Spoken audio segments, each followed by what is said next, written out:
apesar dessa convivência aí com meu pai, né, que ele já fazia parte, digamos assim, da ciência, eu morei em zona rural também, tinha um gosto muito grande pela natureza, sabe, pelos animais, pelas plantas, sempre gostei disso. E foi muito fascinante para mim passar a minha adolescência, digamos, na zona rural, assim, o final da infância e começo da adolescência, num ambiente assim, onde eu ia para cachoeira, ia para represa e ia fazer trilha, pegava a bicicleta, com os amigos assim, buscar desbravar um córrego novo, enfim, então é, havia sim esse desejo além extra, né, influência paterna que que me levou também a buscar fazer biologia e me aprofundar nesse conhecimento, né, sobre a natureza, enfim, que eu sempre fui fascinado mesmo. E é isso, não teve só uma fonte, né, de influência, veio desde da influência do meu pai, da influência da nossa criação, que foi em uma parte dela na zona rural, mas sempre tendo, tipo, dentro de casa, cuidado com separação de lixo, alguns costumes também que vinham da minha mãe e, enfim, que vinham do nosso lar, assim dizendo. E, e é isso, a gente, digamos, a gente é tudo em casa, assim, porque sou eu, minha irmã, minha mãe e meu pai, né? A princípio, a gente foi criado dentro desse núcleo familiar, tinha minha avó que conviveu bastante também, mas todos nós, assim, gostávamos de pôr a mão na terra, plantar, colher e fazer, digamos, passeios em lugares naturais, enfim. A gente veio de casa também, assim, então acho que não tinha muito outra opção. Tudo ia acabar me levando para esse caminho de alguma forma.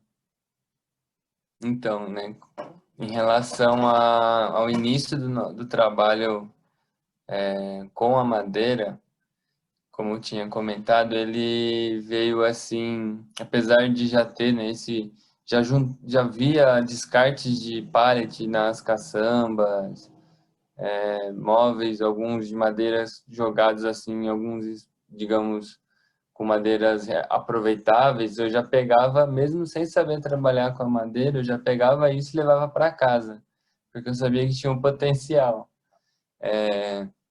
E aí passei por uma fase, né, meio, digamos, de desemprego, assim, e comecei a pegar esse material que estava parado em casa e fazer um banco para o quintal, fazer uma mesinha para a cozinha que estava precisando, e comecei a resolver coisas de casa, já que eu estava com tempo e com material, e queria também exercitar, né, esse trabalho manual que eu gosto e não praticava, né, e estava dentro de mim, fazer algo manual. E aí a gente apareceu a madeira aí, mas ainda assim a gente não tinha definido que seria a madeira o nosso foco. Foi, é, digamos, nessa oficina do Sesc que o bichinho, o cupim picou a gente, como a gente fala, que a gente viu que é um material realmente abundante em descarte pela cidade, desde poda de árvore, desde empresas que, né, transportam coisas e descartam pallets, obras, reformas, pessoas que têm um problema no móvel acabam jogando inconscientemente o móvel quase todo, praticamente todo fora. E, e isso para a gente é que nem você falou, né? É uma forma de minimizar essas atitudes inconscientes de descarte, porque querendo ou não, isso vai para um lixão, para um aterro, né? E acaba perdendo todo esse potencial que a madeira tem. E, e a madeira, a gente foi descobrindo que ela é muito versátil, né? Então, uma característica que talvez também tenha nos fixado na madeira seja essa versatilidade dela, de nos permitir fazer desde um brinquinho, um anelzinho, até uma mesa de jantar para 10, 12 pessoas, com bancos. E, e aí a gente gosta dessa, digamos, versatilidade, né? Dessa flexibilidade de poder fazer diversos tipos de produto com o mesmo material. E agora a gente está descobrindo, trabalhando, né, com vários tipos de madeira, inclusive fazendo mini xilotecas, que são mostruários de madeira, né? E agora a gente está descobrindo esse universo da identificação de madeiras, que o Brasil ele é riquíssimo, né? Numa diversidade incrível disso. E isso também agora tem sido um atrativo para a gente da madeira, que é a diversidade de cor, de cheiro, de textura, de resistências mecânicas, enfim, tudo para cada tipo de trabalho, uma madeira ela vai ser mais indicada do que um outro tipo, enfim. Então, conhecer essas variações hoje para a gente também está sendo uma uma coisa muito interessante desse material que nos motiva também a continuar trabalhando com ele. É assim, é uma coisa assim a se preocupar, né? Tem até surgido alguns reflorestamentos, né? Madeiras de reflorestamento que, querendo ou não, existe uma indústria ainda da movelaria que tem uma demanda de madeira, né? Então, por exemplo, o pinus, a teca e o mogno africano são, digamos, espécies de madeiras exóticas que estão sendo plantadas aqui no Brasil, né, de reflorestamento, digamos, para esse tipo de uso. E tem vindo outros tipos de mogno também. Eu tenho visto que recentemente está começando a se preocupar um pouco mais em reflorestar para uso de madeireiro, né, dessa indústria ainda que existe, que atende. Mas, pensando que se der ruim mesmo assim, não tiver mais madeira, eu ainda acho que vai ter muito descarte de madeira, muito móvel, muita coisa que vai ser, digamos, aos poucos descartada, que ainda vai ser uma fonte de matéria-prima, até casas mesmo, né, que geram bastante madeira, uma demolição. Então, a madeira é isso, às vezes ela ficou 100 anos numa casa, ela pode continuar mais 100 anos depois se ela for bem tratada e dá para aproveitar. Mas eu ainda assim, como eu falei, gosto de trabalho manual, então imagino que futuramente vou querer aprimorar mais a serralheria, trabalhos com bambu, explorar assim outros materiais. A Naê, por exemplo, na pandemia começou a desenvolver o crochê e a gente está pensando aí em fazer essa mescla do crochê com madeira, algumas bolsas ou quadros, objetos de decoração que seja, a gente ainda não definiu, mas está aí também a gente gosta de trabalho manual, então a gente vai, de alguma forma, achar um jeito de continuar fazendo, se não tiver mais a matéria-prima que a gente gosta. Indo para esse lado, digamos, da magia que a madeira tem, que também nos toca, assim, quando a gente está com ela em mãos, pensando desde a parte da história, da energia, das vivências, né, que a gente imagina que aqueles pedaços de madeira que estão na nossa mão naquele momento já passaram ali antes, e desde do crescimento, né, se for pensar de uma semente que cresceu numa floresta e desenvolveu anos para depois chegar alguém entender que aquilo ali poderia ser algo útil, e aí corta, e aí, enfim, isso para a gente todo tem um significado, né, muito forte, assim. Uma árvore para a gente, eu hoje eu vejo uma árvore como uma entidade, assim, porque eu respeito muito uma árvore, eu acho que ela traz um microclima, um astral, assim, uma energia. Eu gosto muito de árvore. Então, sou suspeito para falar da madeira, porque já começa o meu gosto pela árvore.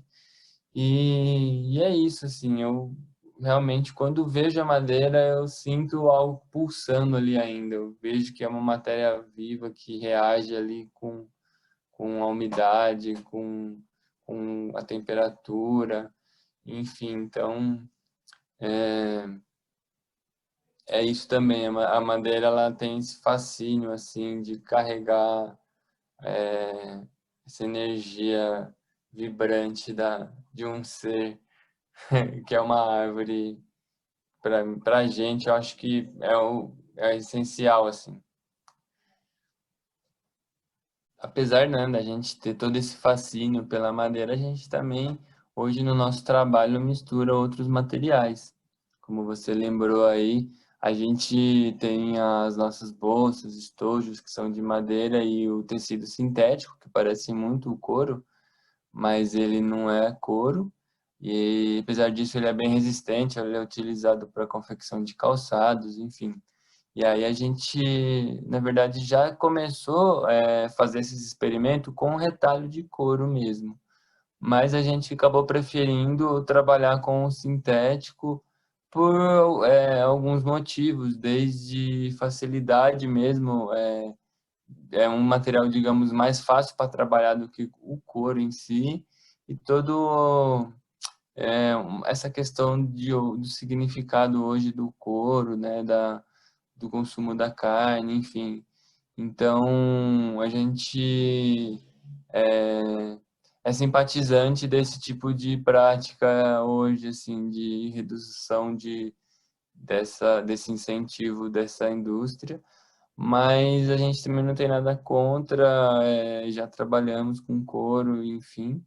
E além disso, tem as ferragens que a gente acaba usando, né, nas bolsas, algumas caixas, em colares. Isso a gente acaba indo para essa opção por ser um pouco falta de opção, na verdade, do que a gente gostaria de realmente de trabalhar.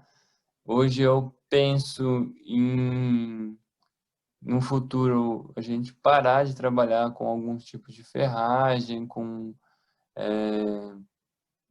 tanto nas bolsas quanto nas caixas, assim, tentar resolver fecho, dobradiças de outras formas, que não sejam com materiais aços, né, metálicos, digamos assim. Mas é isso, a gente está sempre experimentando também, então a gente acaba fazendo diversos tipos de material, como você colocou, o xadrez é uma das peças, digamos assim, mais lúdicas que a gente faz, que permite, né, duas pessoas interagirem ali. É um jogo que também exercita bastante o raciocínio, então a gente acha que é um jogo interessante e além de ser uma peça de decoração bonita também. O próprio xadrez, ele em si, ele já tem um poder, eu acho, decorativo bem interessante. A gente acaba explorando isso, assim, né? Faz um tabuleiro numa marchetaria mais grossa para deixar o tabuleiro mais evidente, as bordas dele, né? As peças também acabam sendo bem minimalistas, mas a gente dá um acabamento bom e ela te permite ver as nuances, os veios da madeira, então elas têm ali uma beleza nelas também. E é isso. A gente está sempre atento aí também ao que tem, digamos, aparecido de opção aí de material, e se chegar a ter novas opções, a gente com certeza vai estar misturando aí com a madeira, se a gente achar legal. Logo no começo digamos, o nosso trabalho com a madeira, que a gente resolveu vai ser a madeira que a gente vai focar, né? A gente estava também participando de mutirões de permacultura, bioconstrução aqui na Vila Maria, perto de onde a gente mora, e estava sendo construído um ponto de cultura novo lá, e era uma reforma de uma casa que estava abandonada, e o que ia fazer é simplesmente tirar o telhado e fazer estruturas de bambu para pôr um telhado verde. E a gente participou desse processo, assim, foi bem interessante. E a gente conheceu pessoas que também faziam trabalhos manuais e eram independentes, assim, né? E, e expunha o trabalho, uma das pessoas nos comentou que ela expunha o trabalho dela na Paulista aos domingos. E a gente já pensou, então vamos tentar fazer isso também. A gente tá querendo sobreviver, né? Viver disso. No começo a gente falava sobreviver porque no começo é muito difícil você se manter, mas a gente acreditava que ia dar certo, então a gente falou, não, vamos ter que dar um jeito de mostrar o nosso trabalho. Então vamos para Paulista. E aí foi isso. Desses mutirões de permacultura, conhecemos uma pessoa que nos indicou a Paulista. Chegou na Paulista, eu conheci entre várias pessoas, o Jarina, o Fábio, que foi a pessoa que me falou, tem a Teodoro de sábado também. Domingo a gente vem para cá, mas sábado a gente vai lá para Teodoro, vai lá também. Daí a gente foi fazendo amizade, aí acabamos indo também de sábado para Teodoro. E a gente ficava nessa. Sábado na Teodoro, domingo na Paulista. E aí, do lado da Teodoro, tem a Benedito Calixto. A gente estava lá e falava, nossa, nosso sonho tá ali dentro, né? A gente via as pessoas.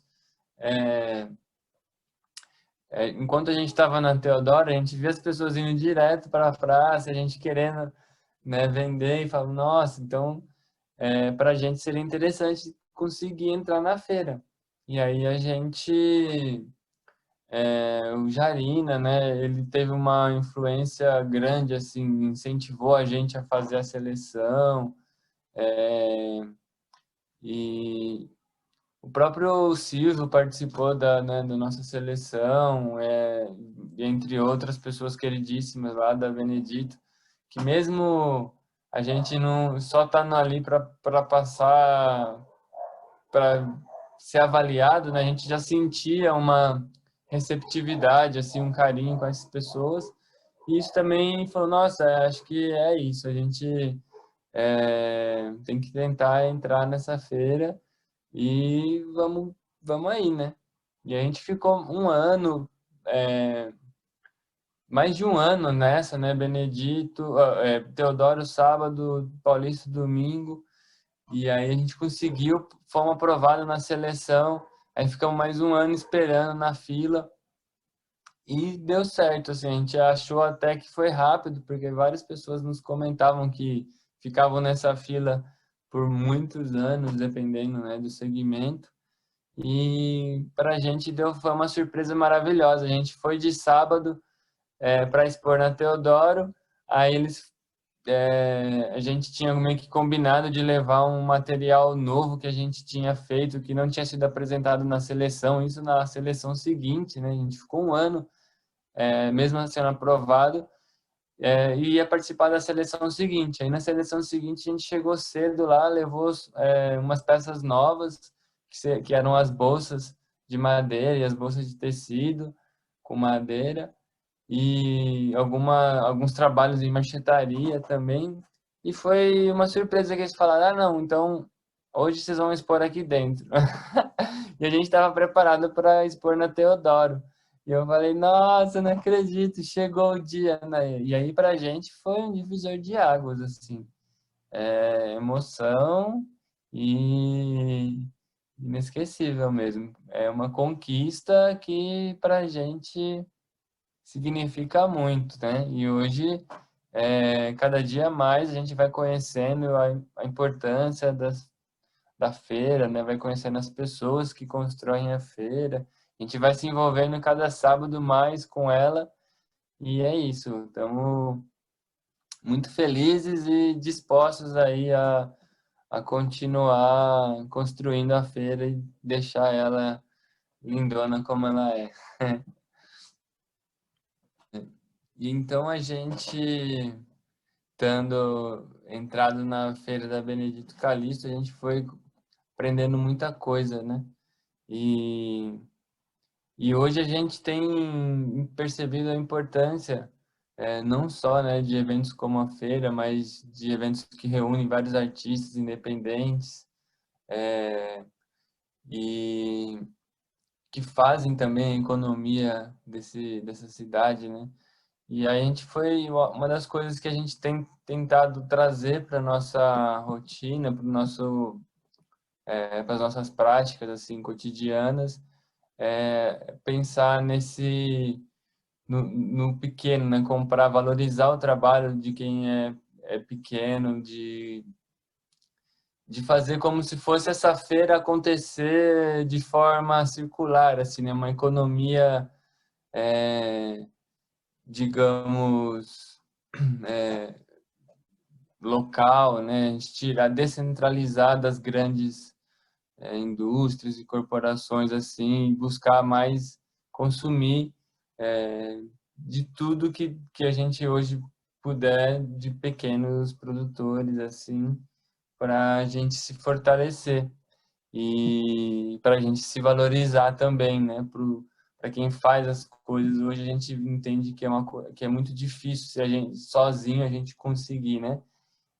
E desde quem faz comida, faz artes plásticas, faz artesanato, quando a gente vai concorrer com algumas grandes concorrentes, digamos assim, a gente acaba sendo uma concorrência desleal. Então, hoje eu imagino que, como prática, fortalecer essa corrente do pequeno produtor, da economia circular ali, eu acho que seria algo que eu gostaria de praticar com mais ênfase, mas e também de difundir isso entre as pessoas, principalmente entre a gente que vive do nosso trabalho, continuar e ter mais força e seguir nessa caminhada.